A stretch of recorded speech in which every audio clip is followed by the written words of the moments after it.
24,5 lira. Ertesi gün.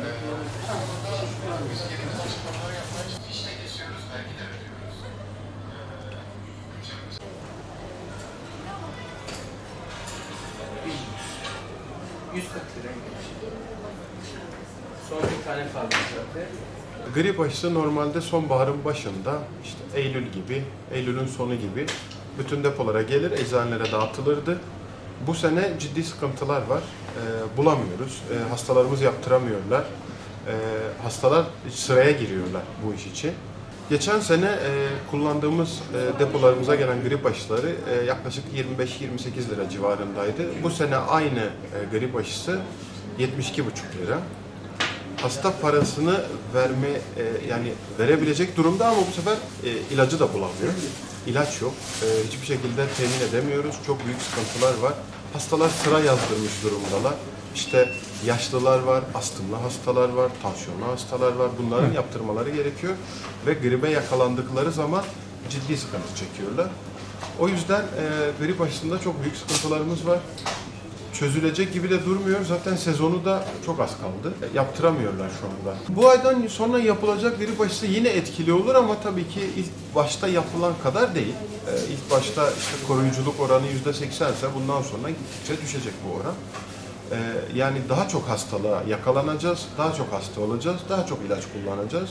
Bu da gerçekten devletin sırtına büyük bir yüktür ve hepsini SGK ödeyecek. Firma kaynaklı sıkıntı olduğu söyleniyor bize. Firma üretime ya geç başladı ve yetişmiyor şu anda. Hani başta bize işte Kasım'ın başında 500.000 kutu üretileceği söylendi. Bütün Türkiye'ye ama. Bu bütün Türkiye'ye yetecek bir rakam değil. Çünkü milyonlarca insan yaptırıyor bu aşıyı. Ve bu kadar kişinin yaptırması gerçekten ilaç konusunda Türkiye'ye ciddi bir kazanç sağlıyor. O kadar kişi antibiyotik kullanmaktan kurtuluyor, soğuk algınlığı ilacı kullanmaktan kurtuluyor ve bunun gibi birçok ilacı kullanmıyoruz. Ama ilacı yaptırmayınca da herkes hastalığa yakalanacak ve ilaç kullanacak. Bunun kaçarı yok yani. Evet. Ya, grip aşısı yaptırma noktasında büyük bir teşvik var. Evet. Sağlık Bakanlığı olsun, sağlık müdürlükleri olsun bu noktada halkı bilinçlendirme noktasında bir sürü çalışma yaptı. Ama gelin görün ki şu anda bu ilacı... aşı yok. Evet. Bu noktada neler diyeceksiniz? Evet, şu an geçen sene ve ondan önceki senelerde gerçekten aşı için teşvik yapıldı. Çünkü hastalığa yakalanma oranı hani belki %100 engellemiyor ama işte düşük, hani bağışıklığı düşük olan insanlar 5 kere yakalanıyorsa bu sayı 1'e düştü, 2'ye düştü. 1'e 2'ye düşünce de ilaç kullanımı azaldı. Sağlık Bakanlığı da bunun için teşvik ediyor. Hani antibiyotiği daha az kullanalım, daha az dirençli olsun bu bizi hasta eden mikroorganizmalar. Ama olmayınca da bu sene daha çok ilaç kullanacağız ve daha çok para ödeyeceğiz bu işlere. Sağlık Bakanlığı doğru, güzel bir iş yaptı ama firma kaynaklı sıkıntılar var. Firmalar da bunu niye getirmiyorlar gerçekten bilmiyoruz çünkü zam da yaptılar. Hani fiyatı da bahane edemezler. Çünkü yaklaşık 4 katına çıktı fiyatı. Bu saatten sonra da herkes yine almaya razı ama ilaç yok. Sağlık Bakanlığı gerekli her şeyi yapıyor. Eczacılar odaları gerçekten her şeyi yapıyorlar. Ama yok ilaç. Büyük sıkıntı çekiyoruz gerçekten. Keşke yerli üretim olsaydı. Keşke Türkiye'de üretilseydi de biz de yerli malımızı satabilseydik. İnşallah o da olacak. Ben onu da bekliyorum. Yani yapılacak bu da. Ama şu an için elimizde yerli ürün yok. İthal ürün var. Onu da firma göndermiyor. İnşallah yerlisini de üreteceğiz. Geçen senelerde, ondan önceki senelerde yaptıran insanlar bu sene de yaptırmak istiyor. Çünkü faydasını gördüler.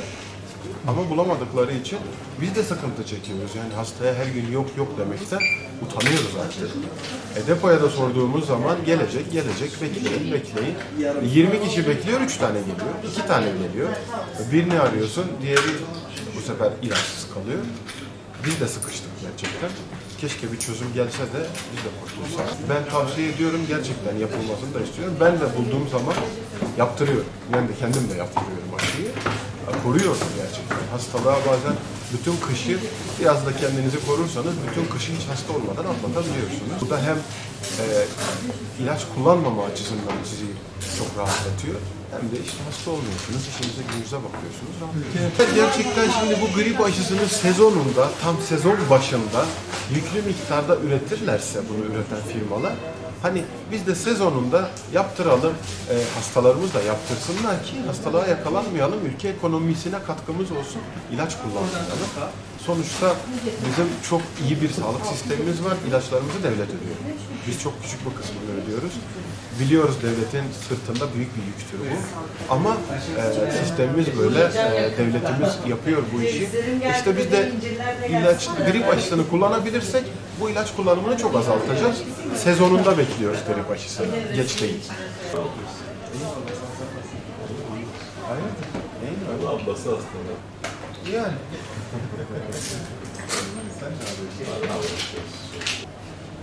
Soğuktasın. Soğuktur.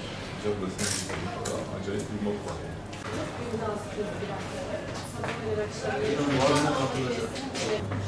Buhar makineniz var mı? Var, sizden almıştık Burak Bey. Bunu günde 6 sefer buhar makinesiyle yarım yarım kullanıyorsunuz.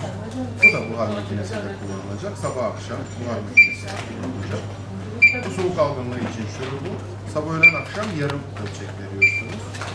Bu da buhar makinesi için, sulandırmak için, bu da sabah akşam kullanılacak. Hepsi çok karmalı. Teşekkür ederiz. Geçmiş olsun. Sağ olun. Her ikisini karıştıracaklar iğnelerinizi günde bir kez. Sabah öğlen akşam. Herhalde var.